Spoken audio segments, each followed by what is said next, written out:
Советот на јавни обвинители не сака Коцевски да замине од позицијата државен обвинител. По расправа пократка од половина час и зад затворени врати беше донесено негативно мислење за владиниот предлог за разрешување на првиот човек на обвинителството. Одлуката ја поддржаа 6 членови на Советот.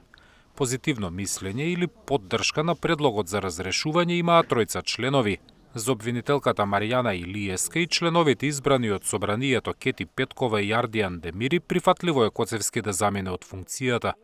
Членовите на Советот, разгледувајќи го предлогот на владата на Република Северна Македонија по однос на разрешувањето на јавниот обвинител на Република Северна Македонија, донесе одлука со мнозинството гласови на членовите на Советот и дава негативно мислење по однос на предлогот на владата за разрешувањето.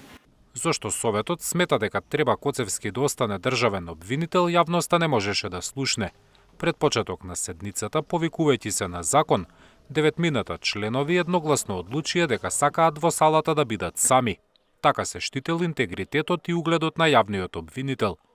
Коцевски во својот одговор изнесувал и податоци за дисциплински постапки против вишите јавни обвинители Цветановски и Хајрулахи.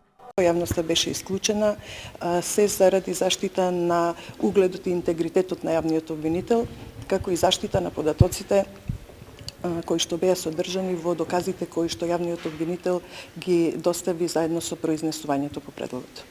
Негативното мислење, подкрепено со аргументи, Советот има обврска да го испрати до владата. Во меѓувреме, премиерот најави дека постапката за разрешување на Коцевски ќе биде во мирување, бидејќи обвинителите работеле на расветлување на Кочанската трагедија, а во тој процес покажале резултати. Зоран Јаневски, Сител телевизија.